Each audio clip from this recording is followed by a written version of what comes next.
I'm taller than you guys. Recording. It is recording. All right. Well, welcome everybody to Recruit, Retain, Produce the LandVoice Journey. I am especially excited today to be joined by Fred Sed and by Shaun Farr. We'll give you a little bit of an intro into both. Fred, my amigo in Southern California, and despite being a Dodgers fan, he's a really good guy, really successful. Fred's a third-generation realtor, hopefully not a third-generation Dodger fan. Legacy rooted in real estate excellence and a career spanning decades. Fred's personally closed over 1,000 real estate transactions, and he combines hands-on experience with deep industry insight. Beyond his personal success, Fred's a respected mentor and leader, having trained over 15,000 real estate agents and brokers across the country. Currently leads one of Southern California's top producing real estate teams, recognized for their consistency and production. I believe you've got 7 teams or 7 offices across Southern California, spanning a few different counties. Shaun Farr of LandVoice, pal of mine. We golfed together not too long ago. We both did terribly, and we're much better at hopefully much better at this than we were on the course. Shaun is with LandVoice. LandVoice has been around. Some people don't know this, but 35, 36 years now. Do I have that right, Shaun? Yeah, it's amazing to think about. Founded in 1991 in Salt Lake City, Utah. You know, back in the 90s, faxing data to brokers and real estate agents across the country, pre-internet, right? And so, yeah, LandVoice has been around for a long time, and thrilled about a lot of new changes, things that are happening within the company. And we want to talk about some of those things today as well. Now, Shaun, were you there in 91 working that fax machine? I was in junior high at the time, and actually living in Arizona. So no, I joined LandVoice in 2010. And so it's been almost a 15-year journey providing seller data to help agents list more homes. And it's been a fun journey. Obviously, our worlds, our universe has obviously grown up and done some really cool things. But we're still around doing the same things, which is helping agents get in their productivity and helping them grow their business. And Fred is an example of some of those things that have been happening in his business and his teams and all of his different locations and offices. And we want to talk through a little bit of that today. Obviously, Coby, we're talking today a little bit about, how do we get systems and processes in place to recruit, retain, and produce in all areas of our business. And Fred's an example of how we can do a lot of those things. Yeah, and we're gonna dive in with Fred, and that's an extremely timely topic because we're talking about now 3 years of compressed transactions, compressed volume, compressed profit margin.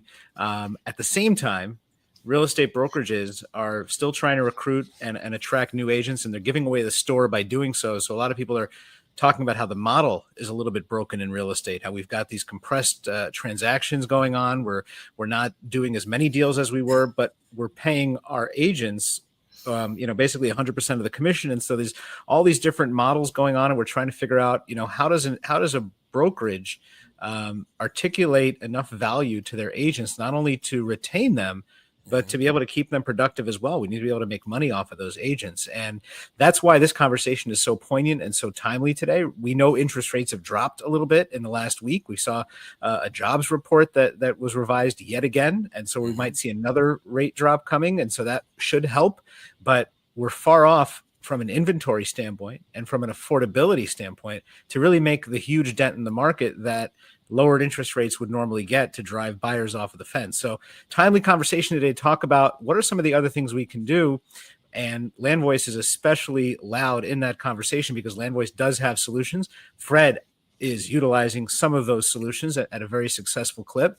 And so let's start off and let's turn to Fred. Fred, tell us a little bit more about your teams, what you guys are doing, and how you're finding success in this market. Yeah, that's a good question. It has been a compressed market for a couple of years. And I'll go back to the mindset, like knowing that, hey, COVID 2020, 2021, rates were low, transactions were high. We were just killing it during that time. Then we go into 2023, which was really the first year of the past 3 years that was a suppressed market. That was the first year that our team went down in revenue, in GCI, in profitability, in everything, right? And it was a wake-up call saying, whoa, hold on a second. This is a different market. This is completely different than what we're used to. There's no wind beneath our sails. So our systems were working. It was a quick shift we have to make. So we went back to the basics of what we know how to do, which I'm sure we'll get into today, around our systems, our models, our lead generation models, our agent accountability, our recruiting models, our retention models, to know that, hey, we have to be able to grow no matter what the market's doing. So buckling down, going back to the basics of lead generation with the data we'll talk about today was super important. But then realizing, hey, if we can succeed in this real estate recession of a compressed market, we don't know if it'll last 12 months, 10 years. When we can succeed in this market, when we can build a foundation of systems and infrastructure, then whenever this turns for the better and we get back into a bull market, we're going to just 10x overnight, and we're going to run for a couple years in a bull market, and all my partners and staff can build wealth and then scale and then get ready for the next downturn whenever that may be. So that was kind of our mentality. We fixed that in 2023 and 2024, which was last year. We had our best year ever. And in 2023, we did 99 million. In 2024, we did 165 million. And our agent count in our multiple locations stayed relatively the same. We increased by 6 or 7%. So we didn't triple or quadruple agent count to get the increased revenue by 70% across the board. We just buckled down and focused on per agent productivity and focused on what do they need to do more units themselves? What more value can we give them to have what they need to be able to scale? And then also focus on consistent recruiting over time. But we didn't go, add 100 agents in the market to see if we can triple revenue. We had to fix the foundational systems in place and the standards and expectations. So then when we started focusing more on growth, then even the new agents can excel and exceed what they want to achieve. Right. Yeah. Fantastic narrative and fantastic example of how to dive deeper in this market and create value with what we've got. You talked about giving some of your agents what they need to succeed. Mm-hmm. Tell us a little bit about some of the things that you found that they needed that have led to the success that you've managed to create. Yeah, great point. So one of my business partners and just longtime mentors, his friend, is a guy named Ben Kenny, which obviously you guys know. And Ben taught me a long time ago that you have to know what to say when it comes to success principles as being a real estate agent, brokerage team, it doesn't matter. So number one, know what to say, scripts and dialogues, right? Have enough people to say it to, so that's leads, and then say it enough time, which is mentality, prospecting, systems, technology. So for us, we knew we had to have more contacts, more conversations. So number one, we had to make sure our CRM and our tech stack is dialed in across the board. Number two, because of the level of tech available to teams, team bridges, brokerages today, it's a very overwhelming value proposition that agents can use to get lost in the weeds. So going back to the KISS method of keeping it simple, stupid is critical, because in our world, an agent, a productive agent that we want to scale and grow with, or even a small team, because I even recruit small teams, right? They need, number one, they need a solid CRM, dialed in, ready to go. Number two, they need the data that goes within the CRM, right? And then number three, they need standards and protocol on what lead generation models to go. So our simple lead generation standard is 2 open houses conducted per week. Number three, 350 cold calls conducted per week. And then number three, 40 lead follow-up calls in the system done per week. So 2 open houses per week, 40 real estate lead follow-up conversations with past clients, friends, old leads, and then 350 cold call outbound dial circle prospecting, FSBO, expired, etc. When you do that consistently over time, you can take the per agent productivity from 2 or 3 or 4 a year to a deal a month. And in Southern California, in our financial model, when you're doing a transaction a month, that agent is netting in their bank account $100,000, which might not seem like a lot in today's inflated world, but $100,000 in this market net in their pocket after everything is a good amount of cash. And you want to get an agent to be units focused, not volume focused, because when you can be units focused, that's a sustainable, scalable business. Like people would ask me, Fred, do you want to sell one $10 million property or 10 $1 million properties? And I would always say 10 $1 million properties, because I have a business that allows me to have consistency. I would love a $10 million deal, right? But that can come out of nowhere. I want the sustainability of a consistent, long-growing business. So I can go to bed at night knowing that I can consistently provide for my family, and then I can duplicate that to brokerages, to teams, to friends, and then they can do it as well. Shaun, I'm going to turn to you for a moment because I think Fred had touched on some of the off-market data that his team is using to try to generate some of those opportunities. So tell us a little bit about what LandVoice does in that space and a little bit of their background in it and what you're seeing in the market when you're talking to brokerages and teams. Yeah, Coby, two things, right? So I hope everyone just took notes because Fred just laid out one of the most difficult years in 2024, right? The lowest number of transactions in almost 30 years. 4.05 million transactions in 2024, lowest number since I believe 1995 or 96, right? And not only the lowest number of transactions, but 71% of all agents didn't do one deal last year, yet he's thriving in a really difficult, hard market. And so, where LandVoice comes into play with all of this is how can we help you as a brokerage team or agent continue to thrive in a really difficult environment? And what LandVoice specializes in is off-market data. Can we help you find the hand raisers, the guys that are wanting to sell their home but just haven't worked with a realtor yet? And that's where LandVoice really thrives, right? LandVoice is going to specialize in the first sell by owner data, aggregate that data from over 1,500 sources every day, and deliver that to a team or a brokerage like Fred's every morning before 8 a.m. Then we take your MLS off market data, your expireds, withdrawals, and cancels, whatever you can kind of work with in your market. And we find all the contact information, right? Absentee owner information. So with the owner, absent or the absentee owner, phone numbers, emails, and mailing information. So you can mail or contact and reach out to these homeowners. And then we provide other off-market data like pre-foreclosure data, distress data, and we provide a neighborhood search tool that allows the agent to circle on a map and begin prospecting or working anytime you've just listed or just sold, or you're doing open houses like Fred's teams or brokerages are. You want to let everybody in that neighborhood know about those open houses you're doing each week. And we provide tools to help you get in front of the right owners of the right properties in those specific geo-targeted areas. Now, I want to thank you for that. I want to echo what Shaun said, Fred, that the success that you're having with your team, just phenomenal, and in a highly competitive market in Southern California too. What are some of the things you're doing to help your agents? And I'm assuming you don't have 71% of your agents that have not done a deal. I'm guessing that number is closer to zero. Your agents are productive. They're following a process. They're following a system that you've put in place. What are some of the things you're doing to ensure that they have a competitive advantage in a highly competitive and just dense market like Southern California? So I want them to think that. So in my mind, the way that I work with our agents is I treat them as business partners. They really are, right? I don't want them thinking that they're just an agent on Fred's team. It's 2025, right? So thinking like a brokerage thinking that's just an agent in my office, no. A team owner thinking that that's just an agent on my team, no. You have to understand that an agent on a team or an agent at a brokerage is running their own book of business in their world. They're all independent contractors.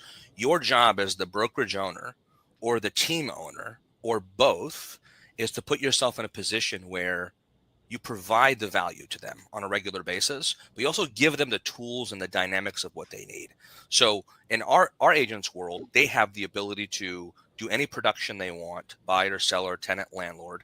They have the systems and tools to be able to do it, but I want them looking at us like a partnership. So for example, they know they can have me go on a very competitive listing if they want to, 5, 10, 15 million, but they don't have to do it alone. They have problems on the repairs and the negotiations while they're under contract. They can come to us and we're going to problem solve that as well. And even the brokerage world, I think that where they can improve, and I know it's very hard in the brokerage world because I've been a brokerage owner myself before.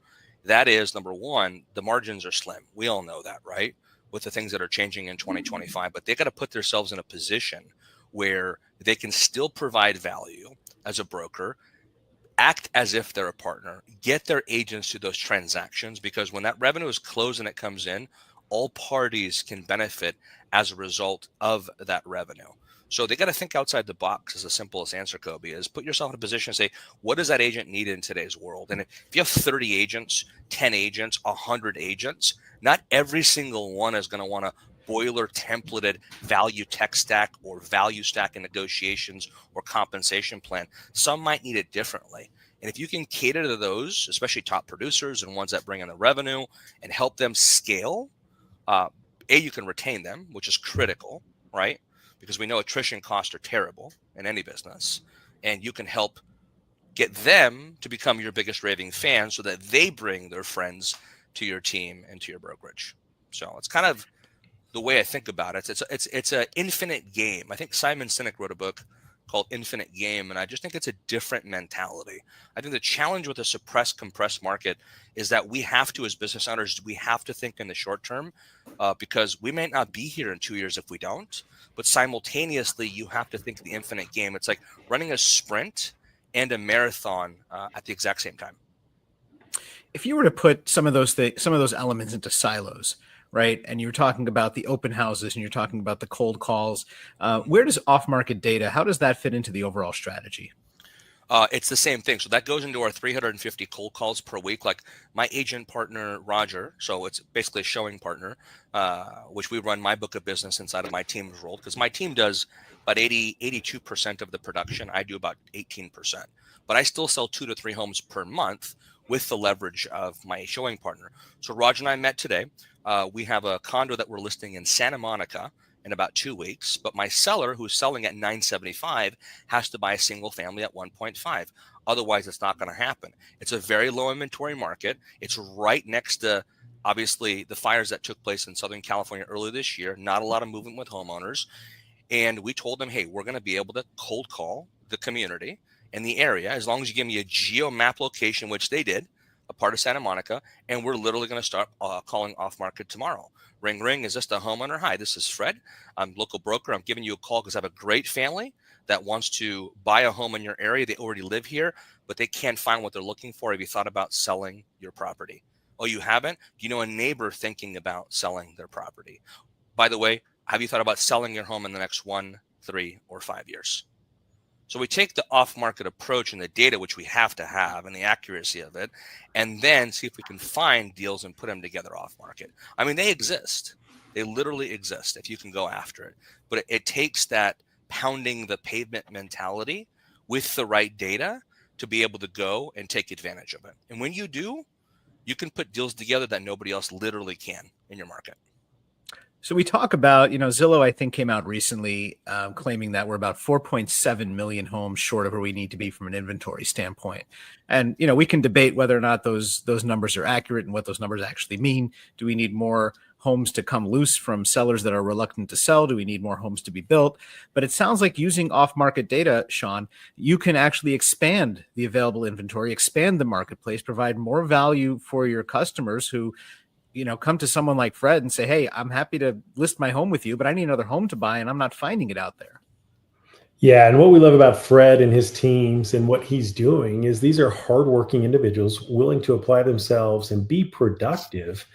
And when we talk about off-market data, it's not always easy, but if you have the systems, the processes, and the discipline, you can crush one of the most difficult markets that we've seen in the last 30 years. And Fred's a testament to that. He's going to show you some numbers later. The other thing that I just want to mention is when Fred says, okay, we're going to go prospect or cold call, LandVoice is also going to protect you there, right? We're going to scrub every single phone number against the do not call registry, so you know what to call and what not to contact.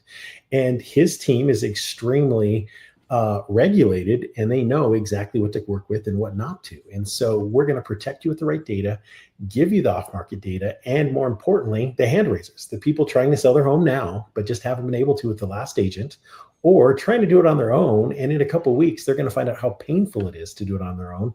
And they're going to have to list with an agent. Coby, we're talking about a for sale by owner. National Association of Realtors every year comes out with that $1 million study, and it's 84 to 86% every year of FSBOs that will list with an agent. We think that should be you in your market and not one of your competitors. And if you provide that off-market data, this is the data that we think is going to help you recruit, retain, and get your agents into productivity or increase their revenue number and their GCI and what we're working with. Yeah, it's an excellent point in that expanding the market using off-market data and those 86% that are going to try to list their house and sell it on their own, but ultimately come to market. Does that mean that the other 14% actually sell on their own? That's a great question, right? Whether they sell on their own or give up and just pull it right back off the market for a time. We see a lot of both, don't we? So there's an opportunity there with those other 14% even to still keep in touch with them, because most of them are going to give up and perhaps come back and decide to list with an agent, or still go down that path where you can contact them and you can kind of keep them in your sphere and wait for them to get ready. Fred, what's the strategy with working with some of the off-market data with folks that say, hey, I'm not ready today, but I'm going to be ready in 1, 3, or 5 years? What does that look like, that journey? Yeah. So when you guys were talking about that 14% of FSBOs, I thought about a question that I started asking, 12, 13 years ago to off-market homeowners. And that is, at what price are you a seller? At what price are you a seller? And they would always say, well, what are you talking about? Because it's in sales, it's important that we do what's called a pattern interrupt, right? It's NLP. And that is, a homeowner or anybody or an agent you're recruiting is under a pattern to say, no, I don't want your product. No, no, no. And you got to stun them with a question that gets their thought pattern to go a different direction. So a homeowner's like, I want to hang up with you. I want to hang up with you. I'll say, great. I completely understand. At what price are you a seller, John? They're like, what do you mean? Well, John, if I walked up to your house tomorrow morning and I brought 2 suitcases full of cash, how much cash has to be in that suitcases for you to be able to give me the keys to your home and move in 30 days? They'll laugh. They'll joke. What do you mean? And I'm like, and they're like, well, hold on a second. 1.3 and it's worth 900. But at least I got something out of them, and I got them realizing, number one, I'm here to help them. I say, you know what, John, it's not worth 1.3. You and I both know that. One day it's going to be. I'd love the opportunity to keep in touch with you over time, systematically through our home valuation tool we have. I'm going to update you 2 or 3 times a year, but I want to be your consultant when it comes to the equity of your home. Is that okay with you? Because values might go down. They might go up. When the time comes when you are ready, 6 months and 8 years, I just want the opportunity to interview for the job of getting your home sold. That's a fair request, isn't it? They'll say yes, and then I'll keep in touch. So that's kind of the general, at what price are you a seller? Tech stack to keep you in front of them regularly without you having to do the manual effort.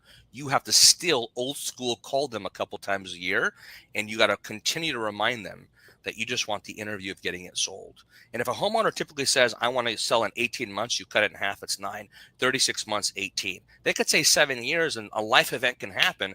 Boom, they're ready to go tomorrow morning.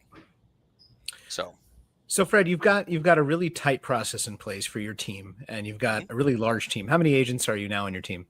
About 26 agents, 3 W-2 and 3 virtual assistants in 7 different locations in SoCal. Okay, so you're operating as a team. Can this model work if you're a brokerage with, say, 200, 300 agents? How do you implement this if you're a managing broker? How do you make this work from, a team? And you may have plans on getting bigger. So, when you're thinking about scaling this to 5x, 10x, what does that look like? I don't see a really distinguishing difference between what I do as a team to a brokerage. If anything, it's almost like a team ridge that I've seen, right? Where I do run multiple locations. I got out of brokerage ownership, right? Because I went all in the team aspect of it. But everything I do is I think like a brokerage, right? We have recruiting in place. We have financials in place. We have retention in place. We have a training calendar in place. We have physical locations in place, right? We have a buy box of what we want to provide to our people. So from a brokerage standpoint, there's a couple things you have to understand. Operating like a team, I believe, is the brokerage of the future if you're going to compete in the brokerage world. What I mean by that is a general broker, and this sounds really bad, right? But it's the truth. And I want brokerage owners to hear this. A top producing team, which any broker would love to have in their market center, right? It brings in revenue on the brokerage fees. It brings in possible ancillary services revenue, and it brings a reputation that, wow, this person's at this brokerage. It could bring in an attraction of additional talent. So there's no reason why you wouldn't want somebody who's talented in a top producing team. But you want to be able to think like a team does, because number one, you have to be able to provide the value to those people like we talked about earlier, right? And also at the same time, you want to be able to deliver a tech stack and to be able to value stack that's good for your market. But what I was getting to was the challenge with brokerages. And if somebody asked me directly today, what is the value in a brokerage, generally speaking? And I know this is not the case, so please don't take it in the wrong way. But I want the brick and mortar, and I want them to take the liability of the transaction. Otherwise, I don't need the brokerage for training. I don't need the brokerage for anything, because top producing teams or even top producing agents that are solo, they're a one woman or a one man show. They're doing the vast majority. And that's what you don't want to continue as a theme. And I still have a lot of other top producing. They love their brokerage. They love their broker, and they're truly in partnership day to day. They're in relationship at the end of the day, because when you want to retain a talented person, it's not just the splits and the rent in the office. It's the relationship between the brokerage owner and leadership and staff to their agents and the team, right? Like, my team knows that I will literally run through a brick wall for them if I have to. I'll go toe to toe on any transaction where there's a punk agent on the other side trying to strong arm them, and then I get into that deal and I save it, we put it together, we close. Yeah, I will do anything legally speaking for my agents and my team. They know that about me. That's servant leadership, right? That's transparency in your organization. And I think that is the bedrock of what a brokerage has to build on, because I still believe in the concept that we are still good human beings. And I still believe that the right relationship between brokerage and agent, or team and agent, will still outweigh any sort of splits and this and that model. And I still believe there's a foundation for that. But you have to also continue to wake up every single day saying, how can I provide so much value to that team owner, to that agent, to my staff member, that they would never even think about leaving my organization? Yeah, incredibly powerful. Yeah. Yeah, that's right? Incredibly powerful. I mean, that's passion, that's commitment, that is a desire to overcome and to thrive in a market where a lot of others are throwing out slogans like, survive till 25, although we're, nearing 26 now. I wonder what the next slogan's going to be. But Shaun, from your perspective, where are you? And then I'm going to pivot back to you, Fred, because I want to throw the slide up and I want you to talk us through some of those numbers, because I think they're important for people to see, and I'm excited to go through them as well. But Shaun, what are you seeing? You've got probably the 5,000 or 10,000 foot view of the industry from where you sit. How are you seeing that you work with the larger brokerages? What are they doing differently, and what are you seeing out there that they may be able to do better using data or leveraging data to improve some of their productivity? Yeah, a couple of things, right? So one reason we wanted to bring Fred on is LandVoice is working with 500 of the top performing teams around the country. And these are teams that are in high level of productivity, even in a down market and a down year. And when brokers are looking to work with these teams or enable all of the agents in their brokerage, it's the off-market data. Now, there's a lot of sexiness right now, all about the AI and these different AI tools. And I'm seeing a bunch of them. There's a bunch of AI tools out there that are using off-market data and building propensity models and charging you $1,000 or $2,000 or $5,000 a month to say, hey, go get in front of these people, when you can just license or subscribe to the off-market data from LandVoice and be in high productivity like Fred's team and the other 500 teams we're working with at LandVoice, and you can pay a fraction of the cost. So, AI is great and it's amazing. It's solving a lot of pain points for us. But what I'm telling you is you need the raw data. You need the right tools in front of your agents. And if you can do those things, Fred's a testament that we can get your brokerage into productivity and help all of your agents with the right systems and practices. And part of that just starts with the off-market data. So we're excited to help brokerages do the same thing at a fraction of the price of what they're used to paying for some of the other products and services that might be out in the market today. Fred, I want to pivot back to you, and I want to throw that slide up now, just so we can talk through some of the numbers on your team. Now, this is your slide. Super impressive numbers. I want you to walk us through it, and we'll get some questions around it as well. Yeah, for sure. So what I want people to understand is that we do what's called, from time to time, we do productivity challenges. I love to gamify. I realized a long time ago that if I can gamify the business, once again, everything I talk about is either the brokerage or the team. If I can gamify, I get more buy-in and adoption of standards, initiative, like what I'm going to talk about right now, and it makes it fun to go about it as well. So I did a challenge on my team that lasted between July 15th and August 31st. But I pulled this data as of the 28th, and we gave them multiple challenges. So basically, I have it on my board over here. Number one, and that's 47 days from July 15th to August 31st. you have to hit multiple tiers of challenges. Number one, 30 open houses conducted during those 47 days. Number two, 3,000 calls made, right, during that time. And the calls and the dials, 1,500 have to be lead follow-up inside the CRM. 1,500 have to be outbound cold calls, right? 3,000 total, 30 new contacts added to the system, and not leads that we paid for. I'm talking generation of leads through open houses, outbound calls, Sphere, etc. And then we have to have 6 written agreements logged, which are buyer broker agreements or listing agreements. We have to sign 3 listings and put them on the market and go active. And the last one is go on 10 appointments, which is buyer consultations or listing appointments. So out of those 6 opportunities, if you get 3 of those during the 47 days, you get an all expense paid trip to Disneyland all day long. Number 2, if you do 5 out of the 6, you get Disneyland plus $500 in cash plus a special event. So we just finished it. We had multiple team members complete it. We got to plan our Disneyland day coming up. But the reason I bring it up is because this is what took place. So the outbound calls, which is the outbound cold calls, right? We did that many dials, 25,648. And then inside of our CRM, which we use Brivity, we did lead follow-up calls, was 11,554. The combination of conversations in both of those was 3,299. Of those conversations, and a conversation to us is a two-way dialogue. You ask for the order, you ask for the opportunity, and there's a response. If they click on you, that doesn't count, right? And then appointments set was 164, and then appointments held was 122, and then obviously 56 agreements signed, which were buyer rep agreements, listing agreements, combination of both.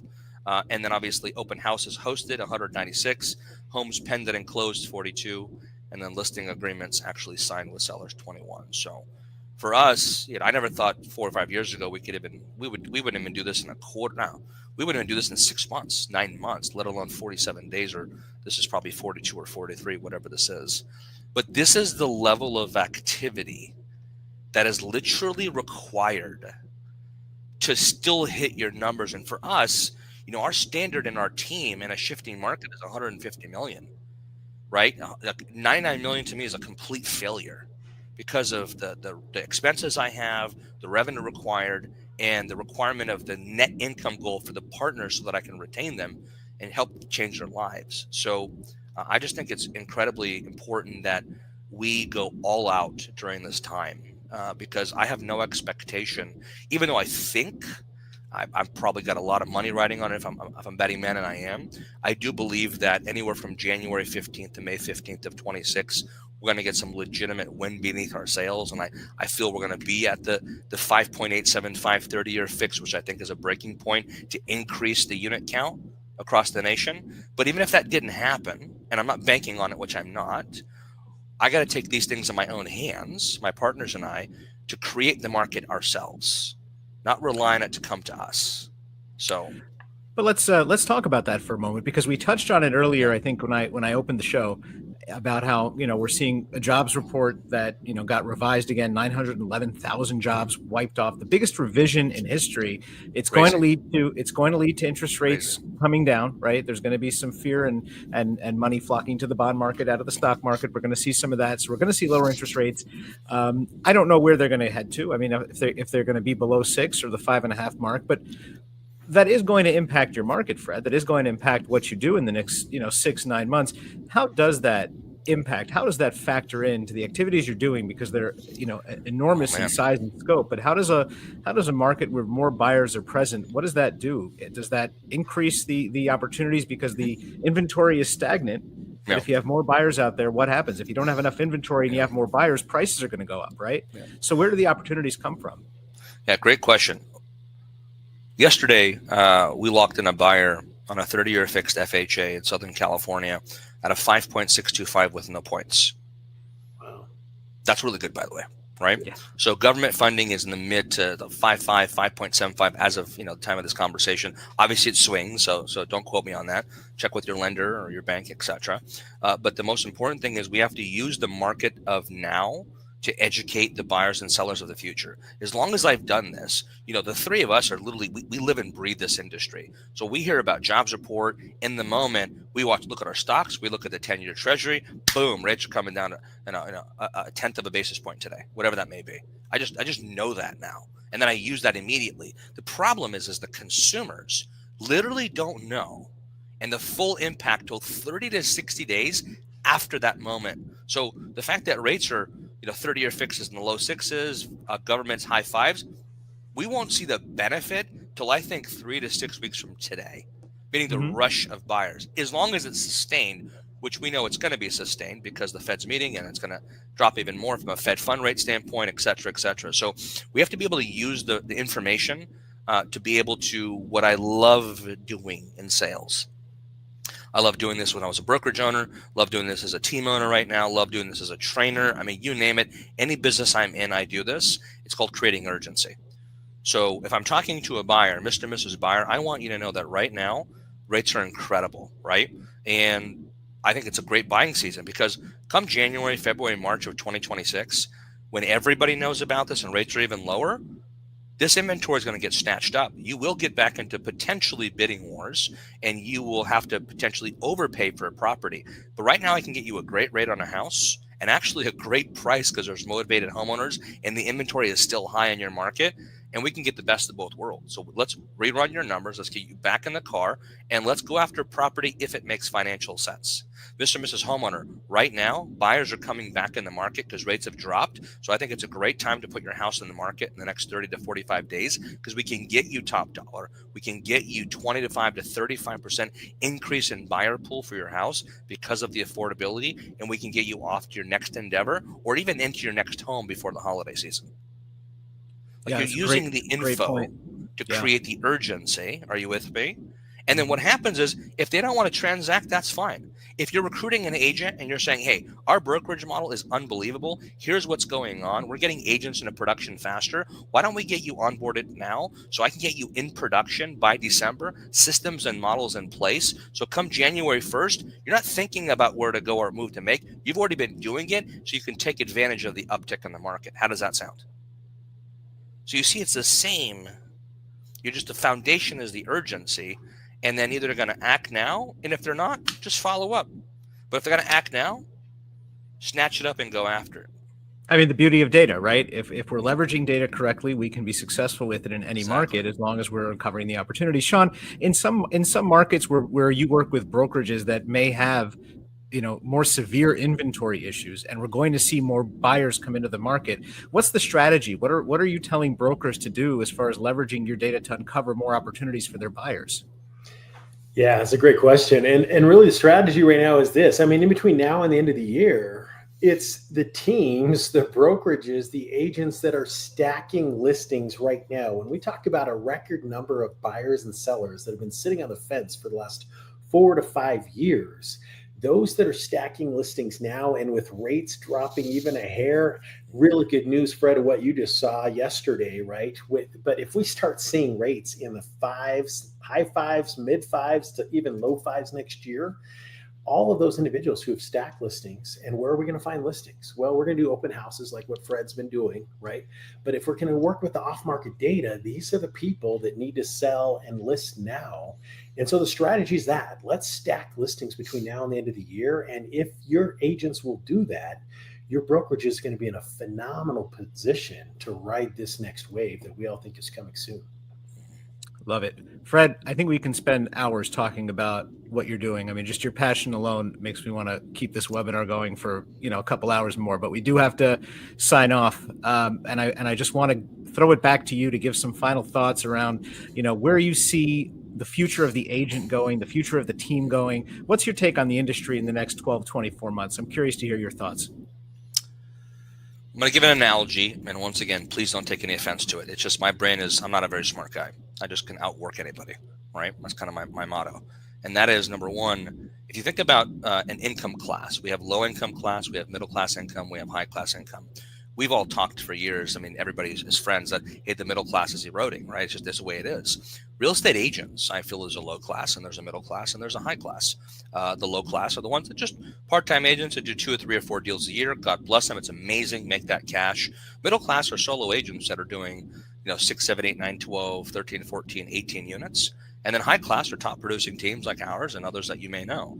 And with the market shifting the past 3 years, the middle class of agents, those solo agents, are doing a couple things. Number one, they're maybe doing a deal or 2 or 3 a year from doing 8 to 12 to 14. So they've gone to the low class as far as numbers go, or they've partnered with top producing teams like ours because they don't want to have to fund the operation. They don't want to have to do everything. They want to still net their income and let us, the team owner, potentially do it. So from a brokerage standpoint or a team standpoint, we have to recognize that. Yeah, the middle class can potentially come back with some units, but we have some significant long-term permanent changes from AI, from technology, from companies that are getting into the platform business. There's so many aspects of that, things that we have to watch out for, that once again, you want to be the team owner, or you want to be the brokerage owner that is the one that's being able to provide so much value that even the 3 to 8 unit agents or the 8 to 28 unit agents can come to you. You guys can share in the revenue together, but their net income is still significantly better long term because the value you're providing, the overhead that you're covering, makes common sense to get into business partnership. So I just feel that we have to be not naive to the situation of what's happening. Just thinking that rates are going to drop, government and administration is going to make certain policy changes to give us a short-term bull market is going to change our long-term problem. I want to be in this business, God willing, as long as I can. I'm only 41, and I want to go another 10 to 15 years heavily, right? And I feel like I can change a lot of lives by doing that. But what I'm doing today is not going to work in 3.5 or 5.5 years, no matter how good we're doing. So we have to consistently evolve. We have to be forward thinkers. We have to fail forward, and we got to provide the value necessary so that the agents we have today want to stay with us in 5 years. And the agent of the future, we can actually partner and recruit with, because the value is so bad to the bone that they couldn't think of anywhere else to join. So for me, you got to be on your toes all the time. Love it, and agree. Shaun, I'm going to let you have the final thought here. Give us the LandVoice perspective and the Shaun Farr perspective on the next 2 to 5 years of real estate, and what LandVoice is going to be looking like working with your real estate partners out there. Well, LandVoice is bullish about the next 2 to 5 years, right? We're really excited about where we think the market is going, but I'm just going to finish, Coby, with where we started. A big pain point for brokers right now is, how do I recruit more effectively, retain, and get my agents in production? And as Fred talks about, adding more value to the individual agent to help them get in production and help them be in this vertical in what they're doing long term, we want to help with that. So LandVoice has benefited from raising a very large round of funding. And for the last 2 years, we've been auditing all of our data sets to increase the quality and the quantity of the data. And while we've done that, we've actually lowered the price for teams like Fred's, and for brokers, and for agents. So you're going to get, when you look into LandVoice, check out our Google reviews, over 500 reviews now with a 4.8 rating. Wow. We're going to get you the best data at the lowest price. And we know with the brokerage, the biggest problem with technology and with data is what I call adoption rates, right? You have sometimes lower adoption rates. And so we're in a position at LandVoice to look at, okay, we know brokerages have a low adoption rate, but can we get them pricing that still makes sense at that low adoption rate? So pricing will never be an issue. Like, come and talk to us. We got a friendly staff. We're here to help get you that off-market data, get your agents in productivity, to help you as the broker retain and recruit by adding value to each of those agents. And so call us at 888-678-0905. Take a look at our Google reviews, take a look at our website, or email or call me directly. My email is Shaun, SHAUN, at landvoice.com. I'd love to have a conversation with you and show you how it makes sense to help, again, your agents, and help you as a broker become more effective to recruit, retain, and get those agents in productivity. Love it. Well, we're going to leave it there, gentlemen. I feel like this was such a spirited and just full of revelations, this conversation. I feel like it almost begs for a round 2 at some point. So I am going to have you both back on this, and we're going to dive deeper into the subject, because it is fascinating. And essentially, we are talking about the future of where real estate is going, and how to create a successful, vital brand. Thank you both very much for being on. We will Thank end you. it there, and we will talk soon.